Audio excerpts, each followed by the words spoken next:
Hey everyone, in this video I'm sharing 10 rare albums in my record collection. Welcome back, it's Hannah the Omaha Introvert. If you are new to my channel, I am thrilled, I'm tickled, I'm overjoyed that you found my little corner of YouTube where I pretty much discuss all things vinyl, CDs, music, subgenres of rock, new additions to my record collection.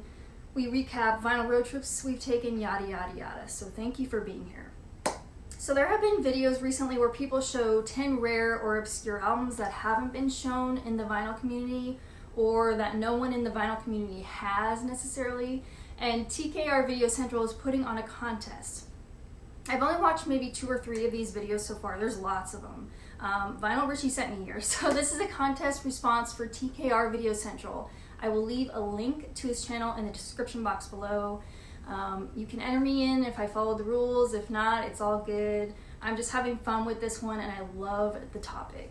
So when I was going through both my record collection and Chris's collection, because we keep ours side by side in this same room, I basically visited Discogs and eBay to see if these were harder to acquire albums. I kind of went by way of, are there many available out there to buy right now? Are they worth some moolah, or do many people own these records overall? Also, if I think anybody else has shown them in the vinyl community or not, kind of follow that sort of criteria. So in this stack, I'm showing all vinyl. I usually mix in some CDs when I can, but not for this video. So let's start with the first one. This is a 7-inch, and this is Desperate Angel, or Desperate Angels, they were also called. And this is a signed copy by Mr. Tommy Rivers. He's on the back there. So it's Shake You Down backed with It's All There. This is just pure power pop, and I'll leave a link down below to Shake You Down if you want to give it a listen. This was released in 1978. Tommy Rivers and Rick Richards and Freddie Griffin on drums, David Miner on bass. This is ultra cool because it's signed by Tommy Rivers, and it looks like only 23 people own a copy, and the lowest price on Discogs is now $45. So this is just like great obscure power pop from the late 70s. Awesome stuff right here. So next I have 3 Japanese pop records from 1962. This first one is Akira Matsushima, and only 2 people have this on Discogs, and apparently there's none for sale. So that's one I have. I'll try to show. It's on Victor there. So that's the first 10-inch. And I'm just kind of lumping these as one entry. Hopefully that's okay. This next one is Kaiju Sakamoto. None for sale on eBay right now. It's like pop folk from that era, and this one is actually on red vinyl on Toshiba Records. So that's the second Japanese one I have. And then I have Yukari Ito. None for sale on Discogs. One person owns it on Discogs. So that's on King Record Long Play. So yeah, those are very rare. I don't see many people in the vinyl community discuss Japanese pop from the 60s. So those are 3 selections I have that are, I would say, fairly rare. And not really totally my wheelhouse, but I got those in a collection from a guy who, he was in the Air Force during that time, and you know, obviously he was in Japan, and he just like fell in love with Japanese pop music. So now I own those records from him. I just held on to them. I think they're really cool. I like the cover art. So that's my second entry. Okay, the third one, this is a 10-inch again, and this is one of my favorite 90s bands. This is Idaho with the Bayonet EP. This was released in 1995. This is an original. Looks like 89 people have cataloged this in Discogs. Trying to show the other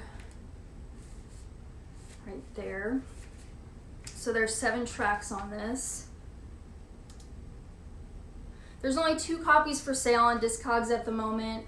Only one is available in the United States. The lowest price is $100. I had the opportunity of seeing them live July last year. They did a very short tour of 5 US tour dates, and they just so happened to stop in Omaha. I was like, just ecstatic about that. If you're a fan of bands like Low, Red House Painters, American Music Club, then Idaho will probably speak to you. This is slowcore, indie, beautiful and contemplative music, and I'll try to leave a link to a song from this down below. But Idaho are just, yeah, definitely one of my favorite bands. Good news is there's a box set of their early stuff coming out, I think within the next year or so. If you like them, be on the lookout for that. All right, number 4. So I thought this was an appropriate one because, you know, I am a Nebraskan after all, and Chris found this one up in Ann Arbor, actually on a recent trip. The band is Frontier Trust. The album was called Speed Nebraska, and this was released in 1995. What's interesting is that one of these band members is and has been a principal of one of the Omaha Catholic schools here. I found a really interesting article online with the singer Gary Dean Davis, and it's kind of described as punk, fast-paced, short, aggressive songs. They kind of emphasize like the live performance over the recording, and it's also country, so it relies on country music standbys like banjos, swing beats. They do a version of Jackson as the 5th track on the record. I guess the singer would describe this as tractor punk, if I remember. And I'll just show, yeah, it's on that label. What's also interesting about this one is that it came with this insert, kind of just saying like who's in the band. It discusses the Cornhuskers, and the band also gives thanks to a few people you may have heard of in their record labels. So they give a shout out to Simon Joyner, and also Connor Oberst of Bright Eyes. I guess he owned a label called Lumberjack, or was on a label called Lumberjack. So that was really cool. So yeah, they were also described as like Johnny Cash meets Minutemen, or Merle Haggard meets Black Flag. I thought that was kind of an interesting description, but 68 people own this on Discogs. There are none for sale right now on Discogs. So that's a rare one. Okay, number 5. Pete Townsend is my favorite male artist, and he had this spiritual awakening in the 1960s, and a lot of that, sorry, some of this is just falling out. A lot of his spirituality just came through on the lyrics on Tommy and Who's Next. And he followed the teachings of this spiritual guru named Meher Baba. And so he was a spiritual mentor. Anyway, Pete Townsend did 3 tribute albums. And this is the first one, titled Happy Birthday. I know there's some writing on the cover. So there were 2,500 copies made of this initially. I'll kind of show the inside of it. I am missing several inserts for this. It came with the lyrics,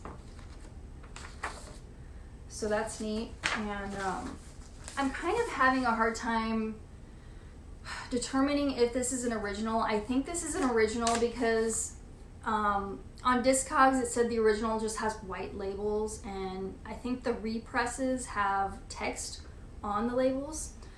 So, and this was released in 1970. I don't know for sure if this is an original because there's not enough pictures. I think it is, but I am missing a few inserts or pages in the gatefold. So I just thought that was really cool. Ronnie Lane is also featured on this as well. Yeah, they were good friends and collaborators, as I'm sure you may know. They did an album together called Rough Mix, but other friends join him for some spoken word pieces on this. A version of The Seeker is also on here. So if you're a Pete fan like me and you didn't know about these 3 tribute albums, check them out. They might be more for the hardcore collector. Also, I have I Am from the series.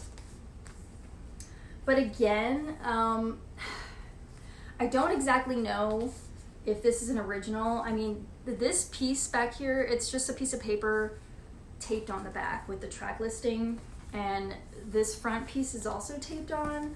So, but it is on the white label.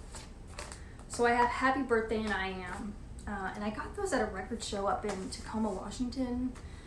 So 74 people have cataloged the Happy Birthday album on Discogs.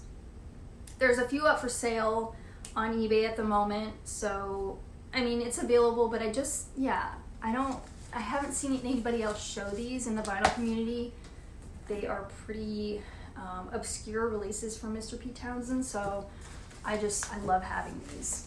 Next we have one of my favorite bands. This is the Go-Betweens, and I'm going to be talking about them more in a video further out. This one is more about the pressing. I don't think I've seen anybody in the vinyl community show a before Hollywood Greek pressing, and it's got the green label, it's rough trade. Yeah, so really great album. I think it's their second album, and I don't hear many people talk about them in the vinyl community either, which is a shame. So Greek original press, 90 people have cataloged this in Discogs. This is terrific jangle pop on this record. Cattle and Cane is probably the most well-known track. It's a band, just like I said, not really mentioned in the vinyl community. I will probably be showing this again shortly in a future video, but they're on Rough Trade, this Greek pressing of Before Hollywood. Okay, so next, this one comes from Chris's collection, and this is just more for amusement perhaps. I'm thinking maybe Ryan Kidd or Vinyl Richie. Like, if there were people in the vinyl community that own this, like, it's probably one of those two, right? And this is the Cedar Street Sluts Songs for Working Girls. There's a picture on the back. Yep, original still sealed copy. So Gigi Allen had a hand in putting this band together. Like, if you don't know who Gigi Allen was, he was a very controversial and shocking punk artist. Like, he was active from the 70s through the 90s, I think. Anyway, this band did a few Gigi Allen covers. I think Sluts in the City and Darkness in a Bottle to Hold were the covers on here. There might be one more. I don't know. I'm not huge into Gigi Allen, so yeah, forgive me for my lack of knowledge on that. But I have seen Gigi Allen's exhibit at the Museum of Death in LA, which is very interesting. So the vocals on this are pretty bad by these ladies, but it's like punk or pop, some new wave. There's some copies available on Discogs at the moment. It's an affordable release, and I see, like, I think 103 people own it on Discogs, but this is not one you see every day. So leave it to Chris for having this one in his collection, and I just thought that was kind of for some humor in this video. So the rest of these are shoegaze, I will just say that. I bring attention to shoegaze when I can. It's not a genre that's widely featured in the vinyl community. So yeah, from here on out, these are shoegaze releases, and I've done videos on this subgenre if you want to go back. But this is not necessarily an unknown shoegaze release. Like, if you're in the know with shoegaze, you may have seen this mentioned on lists. Anyway, this 12-inch is rare, and there's one copy for sale on Discogs, and it goes for $100. On eBay, there's a copy for $250. The color copies go for more, but this is LSD and the Search for God, and this is their EP. So I think originally it came out in 2006 or 2007, but this is the 2008 reissue. Anyway, it's like My Bloody Valentine inspired shoegaze with some psych thrown in. Absolutely killer stuff. So again, not necessarily an obscure title if you're a shoegaze aficionado, but this isn't necessarily easy to track down now. So I just wanted to feature that one, and I really treasure this EP. It's one of my favorite shoegaze EPs ever, actually. Next we've got Stargazer Lilies, and this is their first album called We Are the Dreamers. I think they formed in Pennsylvania, but now they're based in Florida maybe. So this is a picture disc, again, of their first album. And I didn't even realize I was getting the picture disc when I ordered this album initially years back. I believe this is more rare than their others, and it's, like I said, it's shoegaze, it's dream pop, it's psych. There's just 2 copies for sale on Discogs. Less than 100 people have it cataloged in their Discogs, and I've never seen anybody talk about this band in the vinyl community. But in my opinion, this is definitely a top shoegaze album you should hear. So Stargazer Lilies, this picture disc, We Are the Dreamers. Okay, I have a couple of rare Creation 12-inch promos from the band Ride. So Ride are considered a top tier shoegaze group, and I would agree. I really love them personally. This is a French promo of the Today Forever EP from 1991, so very early ride. There's one copy available total on Discogs, but the seller is not shipping to the States.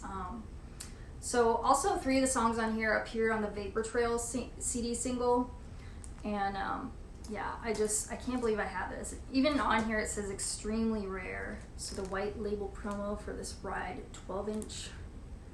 Yeah. I have one other to share. I'm lumping these together as my 10th showing. So like I may be bending the rules, but the second one is a UK promo of the Twisterella EP from their Going Blank Again era, and like I said, UK promo. I haven't seen anybody in the vinyl community show these. So you got Twisterella, Going Blank Again, Howard Hughes, and Stampede.